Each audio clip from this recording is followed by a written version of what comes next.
Movie शुरू होती है एक ऐसी लड़की को दिखाते हुए जिसका नाम रोज है और उसे मूवी में बहुत अगली यानी बदसूरत बनाकर दिखाया गया है।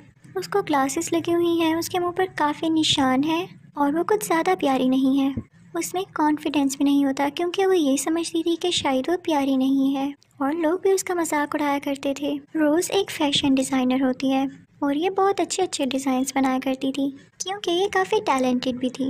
एक दिन रोज़ ऑफिस जा रही होती है कि रास्ते में उसे कोई परेशानी हो जाती है और वो ऑफिस इस वजह से लेट पहुंचती है। लेकिन जैसे ही वो ऑफिस पहुंचती है उसका बॉस उस पर गुस्से होने लगता है कि ये टाइम है तुम्हारा आने का। वो कहता है कि खुद को देखो, तुम डिज़ाइंस भी अपनी तरह बनाती हो।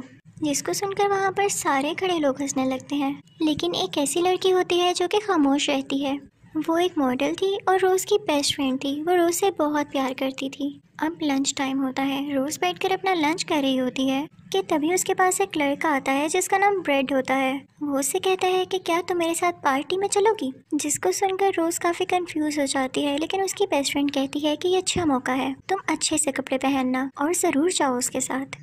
अब हम देखते हैं कि रोज़ तैयार होती है और ब्रेड के साथ उस पार्टी में जाती है। वो लोग बहुत बातें करते हैं, एंजॉय करते हैं। फिर जब रोज़ वॉशरूम में जाती है तो उसे दो लड़कियां बातें करती हुई सुनाई देती हैं जो कि रोज़ के अगेंस्ट बातें कर रही थीं, उसकी बुराइयां कर रही थीं और ये भी कह रही थीं कि ब्रेड तो रोज़ को यहाँ पर लेकर ना आता, वो उसे इसलिए यहाँ पर लेकर आया क्योंकि रोज़ की बेस्ट फ्रेंड ने उसे ऐसा करने को कहा। रोज़ को ये सुनकर काफ़ी दुख होता है और वो अपनी बेस्ट फ्रेंड के पास जाती है और उसे पूछती है कि क्या ये बात सच है कि तुमने ब्रेड को मेरे साथ आने के लिए कहा।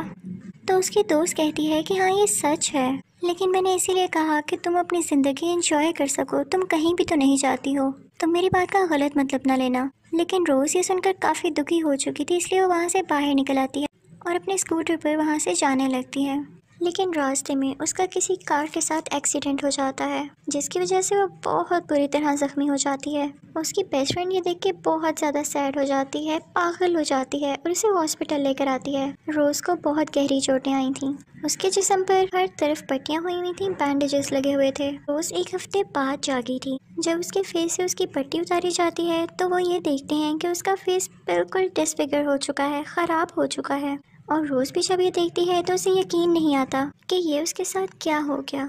रोज़ की बेस्ट फ्रेंड उसे अपने घर ले आती है और कहती है कि जाहिर है तुम इतने दिन बीमार रही, बेहोश रही, तो हमारे बॉस ने तुम्हारी जगह किसी और को रख लिया है और वैसे भी तुम रेस्ट करो और तुम यहाँ पर मेरे साथ रहोगी। फिर हम देखते हैं कि रोज़ एक रूम में होती है, वो अकेली होती है और शीशे में अपना फेस देख के रोने लगती है। वो सोचती है कि मैं कोई ना कोई ऐसा तरीका ज़रूर निकालूंगी जिससे मेरा फेस ठीक हो सके और मैं पहले की तरह बन सकूं। उसे अब अपने पुराने फेस की कदर होने लगती है जिसे सब बुरा बुरा कहते थे। वो नेट पर सर्च करने लगती है। उसे एक क्लिनिक के बारे में पता चलता है जो कि सब जख्मों को ठीक कर सकते थे। वो इस बारे में अपनी दोस्त को बताती है तो उसकी दोस्त कहती है कि देर कैसी, हमें फ़ौरन वहाँ पर जाना चाहिए। फिर हम देखते हैं कि रोज़ और उसकी दोस्त उस क्लिनिक पर आ जाते हैं। रोज़ बहुत हेजिटेट कर रही होती है, चेक नहीं करवा रही होती कि तभी उसकी दोस्त कहती है कि देखो डरने वाली क्या बात है, अगर तुम अभी अपना ट्रीटमेंट करवा लोगी तो तुम्हें कभी भी ये फील नहीं होगा कि तुम्हारे मुंह पर कोई निशान था और तुम देखना कितना प्यारा फील करोगी। तो रोज़ अपनी दोस्त के समझाने पर मान जाती है। अब हमें अगला दिन दिखाया जाता है जब रोज़ का ऑपरेशन था। हम देखते हैं कि ऑपरेशन थिएटर में सब डॉक्टर्स ने रेड कलर का ड्रेस पहना होता है और जो डॉक्टर उसकी सर्जरी करने वाला था उसने भी रेड कलर का ड्रेस पहना हुआ था और अपना फेस कवर किया हुआ था। वो उसके फेस पर लगाने के लिए एक जेली टाइप मटेरियल लाता है। वो जेली जैसी चीज़ मूव भी कर रही होती है, ऐसे लग रहा था जैसे उसमें जान हो।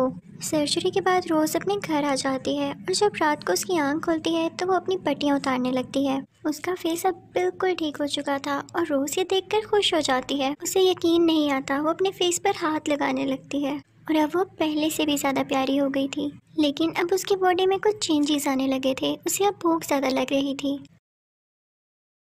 फिर रोज़ अपने रूम से बाहर आकर नीचे जाती है जहाँ पर स्विमिंग पूल में एक आदमी को वो काट लेती है। अगले दिन रोज़ उसी डॉक्टर के पास जाती है जिसने उसकी सर्जरी की थी। वो डॉक्टर से कहती है कि मुझे समझ नहीं आ रहा कि रात मैंने एक आदमी को क्यों काट लिया।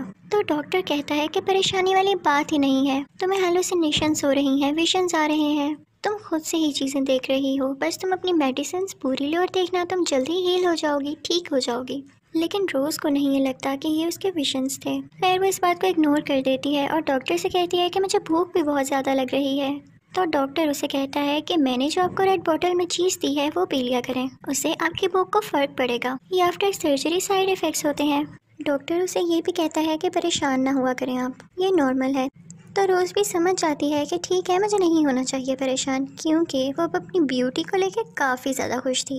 वो घर आके अपनी दोस्त को भी बताती है और अपना चेहरा दिखाती है, जिसे देखकर उसकी दोस्त को भी यकीन नहीं आता कि रोज़ इतनी प्यारी हो सकती है। अब उसमें कॉन्फिडेंस भी आने लगा था, क्योंकि कोई उसका मजाक जो नहीं उड़ा सकता था। वो दोबारा से अपना ऑफिस ज्वाइन कर लेती है और अपने डिज़ाइंस बनाने लगती है, और अब की बार उसका बॉस भी नहीं उसे डांटता था, क्योंकि जब रोज़ अपनी दोस्त के साथ क्लब में गई थी तो वहाँ पर इसके बॉस ने इसे देख लिया था, और वहीं पर उसने ऑफ़र की थी कि तुम चाहो तो जॉब दोबारा से ज्वाइन कर सकती हो, सिर्फ इसलिए कि वो पहले से ज़्यादा खूबसूरत दिखती थी। अब उसकी पर्सनैलिटी ज़्यादा ग्रूमिंग थी। उसे क्लब में लड़का अच्छा लगता है, लेकिन वो उसे भी मार डालती है। अगली सुबह जब उसकी आंख खुलती है तो वो अपने रूम में होती है। उसके हाथों पर कोई खून नहीं होता, ना ही कोई डेड बॉडी होती है आसपास, और ना ही वो क्लब में होती है। तो उसे लगता है कि डॉक्टर ने सही कहा था, ये मेरे हेलुसिनेशंस, मेरे विजन्स ही हैं। वो अपनी मेडिसिन लेने लगती है। फिर अगले दिन हम उसी आदमी को देखते हैं जिसको क्लब में रोज ने काटा था। वो मरा नहीं था, बल्कि ऐसे लग रहा था कि जैसे वो इन्फेक्टेड हो गया हो। उसकी किसी से लड़ाई हो जाती है और वो इतना ज़्यादा गुस्से में आ जाता है कि उसका मुंह ही काट डालता है। उसके मुंह पर खून लग जाता है। अब हम देखते हैं कि रोज़ बैठकर अपना काम कर रही होती है कि उसी दौरान उसे बहुत ज़्यादा भूख लगने लगती है। रोज़ उठती है वही अपनी मेडिसिन खाने के लिए, लेकिन उसे मेडिसिन खा के भी कोई फ़र्क नहीं पड़ता, क्योंकि अब उसकी भूख काफ़ी बढ़ गई थी। वो फ्रिज खोलती है तो उसे कच्चा मीट दिखाई देता है। वो उसे पकड़कर टेस्ट करती है, और फिर उसको खा जाने के बाद भी उसकी भूख ही नहीं मिटती। रोज़ को कुछ समझ नहीं आता कि वो अब क्या करे। वो अपने घर से बाहर निकलती है तो उसे एक आदमी नजर आता है जो कि गाड़ी में बैठा होता है। रोज़ उसका पीछा करने लगती है और फिर उसकी गाड़ी में बैठ जाती है। वो दोनों बातें करना शुरू करती हैं, लेकिन रोज़ का इसके पीछे से कोई और ही मकसद था। उससे अपनी भूख नहीं कंट्रोल हो रही थी, और वो उस आदमी के गले पर भी काट देती है। लेकिन ये सीन भी गुजर जाता है, और फिर हम देखते हैं कि अगली सुबह उसकी आंख दोबारा से अपने बेड पर खुलती है, बिल्कुल ठीक हालत में, और ना ही उसके मुंह पर या पूरे जिस्म पर कोई खून का एक कतरा भी होता है। उसे ये सब कुछ काफ़ी अजीब लग रहा होता है। उसे यकीन नहीं आ रहा होता कि ये विजन्स इतने स्ट्रॉन्ग, इतने रियल कैसे हो सकते हैं। वो सोचती है कि मैं डॉक्टर के पास जाके दोबारा से पूछूंगी। दूसरी तरफ हॉस्पिटल में हम देखते हैं कि जिस आदमी ने दूसरे आदमी को काटा था वो भी काफ़ी ऑफेंसिव हो गया था। वो वहाँ पर मौजूद एक नर्स पर अटैक करने लगता है और उसकी उंगलियाँ खा जाता है। यानी इनकी सारी आदतें ज़ॉम्बीज़ जैसी हो रही थीं, और ये कोई वायरस ही था जो कि काटने से फैल रहा था। अब रोज़ अपने डॉक्टर के पास जाती है और उससे कहती है कि मुझे बहुत स्ट्रॉन्ग हेलुसिनेशंस हो रहे हैं। तो उसका डॉक्टर कहता है चाहे कितने भी स्ट्रॉन्ग हो, मैंने आपको बताया ना कि साइड इफ़ेक्ट है। रोज़ वहाँ से वापस आ जाती है और फिर नेक्स्ट डे अपने बॉस को अपने बनाए हुए डिज़ाइंस दिखाती है। तो उसका बॉस कहता है कि वेरी गुड, तुमने तो कमाल कर दिया, और उसने वाकई में बहुत अच्छे डिज़ाइंस बनाए थे। दूसरी तरफ हम हॉस्पिटल का सीन देखते हैं जहाँ पर यह बीमारी बहुत तेज़ी से फैल रही होती है। डॉक्टर्स को भी पेशेंट्स की हालत देखकर कुछ समझ नहीं आ रहा था कि वायरस है या क्या चीज़ है ये जो इन सबको इतना ज़्यादा अग्रेसिव बना रही है, और उन पेशेंट्स को कच्चा गोश्त खाने की क्रेविंग होती थी। फिर हम देखते हैं कि ब्रेड रोज़ के पास आता है। वो उससे कहता है कि मुझे माफ़ कर दो, मैंने तुम्हारा दिल तोड़ा। वो दोनों मिलकर एक होटल में जाते हैं। जब रोज़ ब्रेड के साथ मिलकर बातें कर रही होती है तो उसे बहुत अजीब फीलिंग आती है, जैसे उसका फिर से उसे बाइट करने का दिल चाह रहा हो। उसे समझ नहीं आती तो वो वॉशरूम जाकर अपना मुंह खोलकर चेक करती है।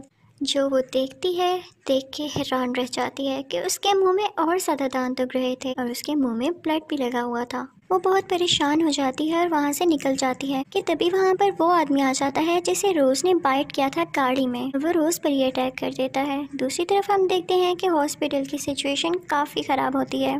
पेशेंट्स बढ़ते जा रहे थे और डॉक्टर्स को उनकी सिचुएशन के बारे में कुछ भी समझ नहीं आ रहा था।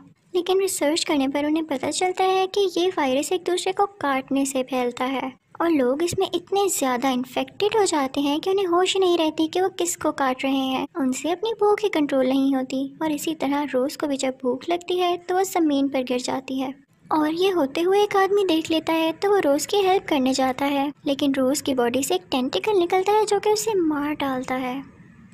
फिर रोज़ को एक विजन आता है कि एक औरत को एक बेड पर बिठाया हुआ है और उसके आसपास काफ़ी नर्सेस हैं। वो उसके चेहरे को कवर कर रही हैं किसी लाल कपड़े से, रेड कपड़े से, और उसका चेहरा काफ़ी अजीब होता है। उसका चेहरा डिसफिगर होता है। लेकिन अभी भी रोज़ की आंख खुल जाती है। उसे बहुत सी अजीब फीलिंग्स आ रही थी। उसे दोबारा से भूख लग रही थी जो कि उसके कंट्रोल से बाहर थी। वो जाती है और अपनी रेड बोतल लेकर आती है जिसमें उस डॉक्टर ने मेडिसिन दी थी उसको कि जब तुम्हें भूख लगे तो ये पी लेना। कि तभी वो पीते पीते वो बोतल उसके हाथ से नीचे गिर जाती है और जब रोज़ झुककर देखती है तो वो कोई मेडिसिन या सिरप नहीं होता बल्कि इंसान का खून होता है, काफ़ी गाढ़ा खून। रोज़ फिर अपने ऑफिस जाती है और वैसा ही रेड ड्रेस तैयार करती है जैसा कि उसने अपने ख्वाब में देखा था और फिर ये ड्रेस वो अपने बॉस को दिखाती है। उसका बॉस ये देख के बहुत इम्प्रेस होता है कि तुम्हें ये आइडिया कहाँ से आया, और वो उसे कहता है कि मैं इसे प्रेजेंट करूँगा एक बहुत बड़े शो में, थैंक यू इसे बनाने के लिए। अब हम देखते हैं कि शो शुरू हो चुका होता है लेकिन वहाँ पर अभी तक रोज़ की दोस्त नहीं पहुँची थी। वो उसे ढूंढने जाती है तो डॉक्टर की भी कॉल आती है जो कि उसे कहता है कि मुझे तुमसे अर्जेंटली मिलना है। लेकिन रोज़ उस डॉक्टर से मिलने नहीं जाती क्योंकि उसका फैशन शो में ड्रेस जो डिस्प्ले होना था। फिर वो अपनी दोस्त को देखने जाती है लेकिन इतनी ही देर में उसकी दोस्त वहाँ पर पहुँच जाती है। वो बताती है कि शहर के हालात बहुत ज़्यादा ख़राब हैं, पेशेंट्स बढ़ते ही जा रहे हैं और ट्रैफिक भी जैम हुआ था।